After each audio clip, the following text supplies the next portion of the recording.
Mais nous, à ce niveau, nous allons économiser en semelle filante, en fouille, en béton de propriété, en mur de sous-bâtiment, en chaînage.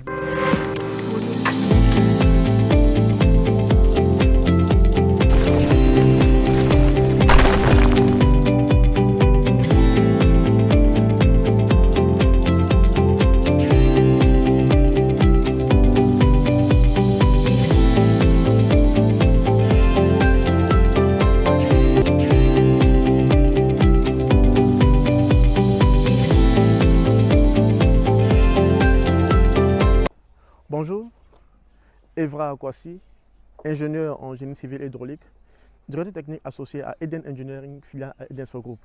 Comme d'habitude, j'ai une santé vraiment sûre du mot sondier. Bon, vous connaissez tous ces chantiers. Hein. Je suis là effectivement pour vous parler de la structure de ce bâtiment-là. Ok. Bonjour Monsieur Dibo, Bonjour, ça va? monsieur. Ah, très bien. Thierry n'est pas encore arrivé. Non, non, pas Oh, vraiment. d'accord, ok. Qu'est-ce qui se fait actuellement sur ton chantier? Monsieur, actuellement, nous sommes au Remblai. Vous êtes au remblai. Oui. Vous faites le remblai. Le Remblai. Hier, j'ai vu que vous avez fait le remblai là-bas Oui, et vous avez compacté, compacté, c'est ça? oui, monsieur. Vous avez compacté. D'accord. Donc, il reste cette petite partie. Hein. Oui, cette petite partie. On va D'accord. finir d'ici dans la soirée qu'on va compacter ça. Donc, vous finissez aujourd'hui? Oui, oui.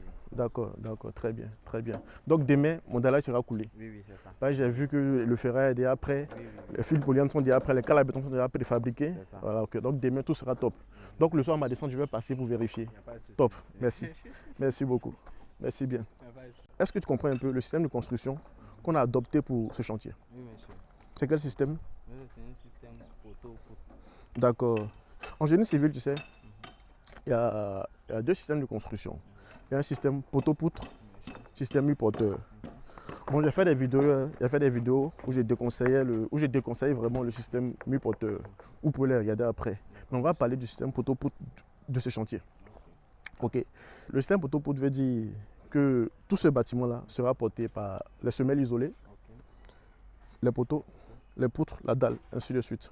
Et les agglos, bon, on peut dire, n'auront pas de sens, n'auront pas de grand rôle ici vraiment.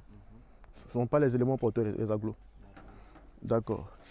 Tu t'as remarqué, aucun mur n'est fondé à l'intérieur. Pourquoi? Parce que ce ne sont pas les éléments porteurs. Il y a seulement fondé que les murs périphériques, parce qu'ils sont en contact avec l'extérieur, les murs de chiffres, parce que ces murs apporteront l'escalier. Et à l'intérieur maintenant, peut-être tu dois te poser la question, mais ces murs de l'intérieur, est-ce qu'ils auront une fondation? Tu te poses la question? Oui, Je crois. Ok. Bon, en fait, il y a deux appartements. Il y a deux appartements. Forcément, il y aura des murs de séparation, tout ça aussi. Donc, où ces murs-là vont passer, il y aura des renforts sous dallage bien ferraillés. Je vais montrer le ferraille à l'écran tout à l'heure. D'accord.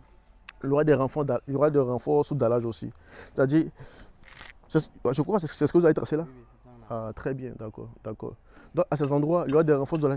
C'est vrai, on a un béton d'épaisseur 13, mais à ce niveau, le béton sera plus épais. Et puis, sera plus profond à ce niveau aussi. D'accord, monsieur. D'accord, d'accord. J'ai opté pour ce système parce que c'est un système vraiment économique. Vous voyez, il y a dit tout à l'heure qu'aucun mur n'est fondé.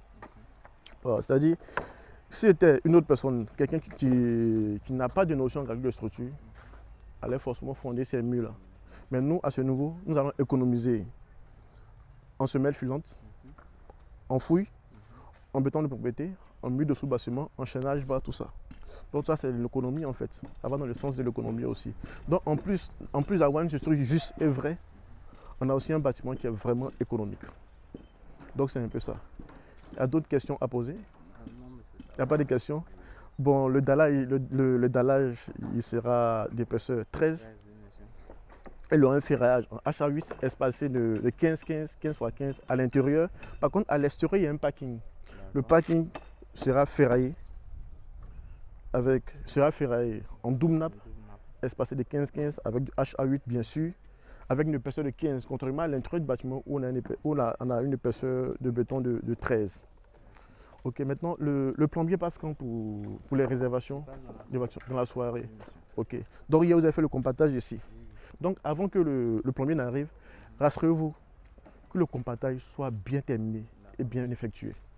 Parce que sinon à la longue, il pourra avoir des problèmes d'évacuation aussi. D'accord. Parce que quand le plombier sera là, il travaillera avec une certaine pente. Si ce n'est pas bien compacté, Après, ça va descendre et ça va déranger, en fait la pente.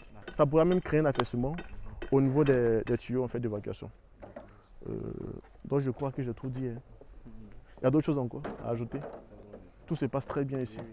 Vraiment, merci beaucoup. Merci bien. Bon, pour conclure, je dirais, c'est vrai, il y a plusieurs calculateurs. Certains surdimensionnent, c'est bien le bâtiment à tenir aussi. Mais pour construire, il faut penser économie et solidité en fait. Et solidité. Dans notre cas, on a un ouvrage qui est très bien solide et qui est économique. Donc je dis toujours, confiez-vous aux professionnels. Je suis sûr et certain que vous serez les premiers à en bénéficier. Merci.